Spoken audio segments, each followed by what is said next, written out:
L'intelligence artificielle générative, elle est partout dans nos bureaux, n'est-ce pas?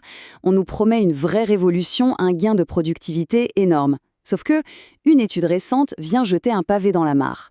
Elle nous montre une réalité assez surprenante. On l'adopte massivement, oui, mais en même temps, on s'en méfie comme jamais. Alors plongeons ensemble dans ce qui ressemble à un sacré paradoxe. Et oui, c'est un fait. L'IA, ce n'est plus de la science-fiction. C'est un peu comme si on avait un nouveau collègue, vous savez, celui qui est assis juste à côté.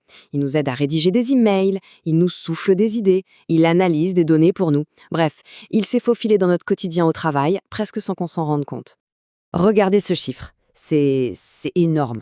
Une étude toute fraîche menée sur 251 salariés nous dit que près de 89% d'entre eux se servent déjà de l'IA générative au boulot. On ne parle plus d'une petite tendance de niche là, c'est carrément une adoption de masse. Mais c'est là que le paradoxe frappe, vraiment. On l'adopte en masse, d'accord, mais la peur, elle, est encore plus forte. La crainte des fuites de données, 90%. Et la méfiance sur la fiabilité des infos, ça grimpe à 94%. C'est un chiffre hallucinant. On utilise un outil auquel on ne fait presque pas confiance. Alors la question qu'on se pose tous, c'est comment c'est possible? Comment peut-on se jeter sur un outil avec autant d'enthousiasme et en même temps s'en méfier à ce point? C'est le mystère qu'on va essayer de percer aujourd'hui en s'appuyant justement sur les données de cette fameuse étude. Voilà, on peut lui donner un nom, c'est le paradoxe de l'IA au travail. D'un côté, on est attiré par la promesse de performance, de l'autre, on est repoussé par les risques. C'est une vraie énigme, et elle est avant tout humaine. Ok, pour comprendre ce qui se joue vraiment, il faut creuser un peu plus loin que les chiffres. Il faut aller voir du côté de nos motivations. Et c'est exactement ce qu'a fait l'étude qu'on analyse. Elle a utilisé un modèle psychologique bien connu pour décortiquer nos comportements. Ce modèle, ça s'appelle UTOUT. Alors c'est un nom un peu barbare, mais l'idée est simple. C'est un outil super puissant pour comprendre pourquoi on accepte ou on rejette une nouvelle technologie. L'important, ce n'est pas la machine elle-même, mais ce qu'on en pense. Est-ce que ça va vraiment m'aider à mieux bosser et qu'est-ce que les autres en disent? En utilisant cette grille de lecture, les chercheurs ont pu identifier très clairement ce qui nous pousse vers l'IA et ce qui nous retient. Allez, commençons par le côté positif.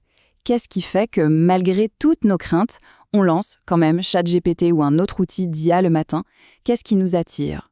Eh bien, l'étude a mis le doigt sur 2 raisons principales. D'abord, il y a l'idée qu'on va être plus performant.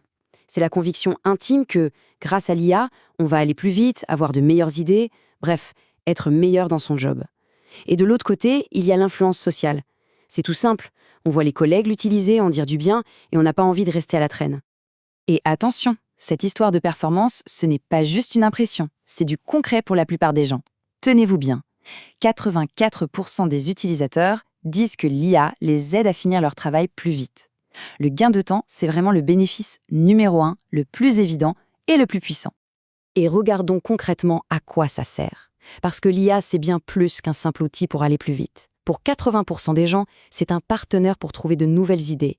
Pour 74%, c'est un super assistant pour résumer des documents longs et compliqués. Ça aide même à traduire pour plus de la moitié des utilisateurs et à coder pour presque 1 sur 2. Son impact est vraiment large et ça va en profondeur dans les métiers. Bon, maintenant, passons de l'autre côté de la pièce. On a vu ce qui nous attire, mais qu'est-ce qui nous freine? Qu'est-ce qui nous fait hésiter ou même nous fait faire marche arrière? Là encore, les chiffres parlent d'eux-mêmes. En fait, il y a 2 grosses craintes qui écrasent tout le reste. La première, c'est la peur que l'IA raconte n'importe quoi, qu'elle hallucine comme on dit. Ça inquiète 94% des gens. C'est presque tout le monde. Et juste derrière, à 90%, on trouve la peur que nos données sensibles se retrouvent dans la nature. Et le point vraiment important à comprendre, c'est que ces peurs ne sont pas juste des petits doutes, non, c'est un vrai mur.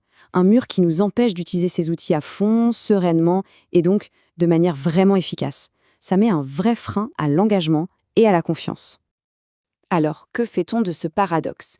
La bonne nouvelle, c'est que l'étude ne fait pas que constater le problème. Elle propose aussi une feuille de route. On passe du diagnostic à la solution. Voici donc un petit guide pour les managers en 3 points clés. D'abord, promouvoir et guider. On a vu que l'exemple des collègues est super important, alors il faut encourager le partage des bonnes pratiques, des réussites. Ensuite, deuxième point, former.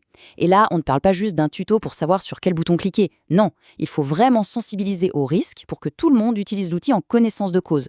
Et enfin, le point le plus important, mettre des règles. Établir une charte claire pour une utilisation sûre, éthique, c'est la seule façon de construire une confiance qui dure. Pour finir, prenons juste un instant pour prendre un peu de recul. Au fond, qu'est-ce que toute cette histoire nous apprend sur l'avenir du travail?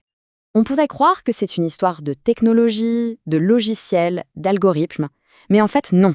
La technologie, ce n'est que la moitié de l'équation. L'autre moitié, eh bien, c'est nous, c'est l'humain.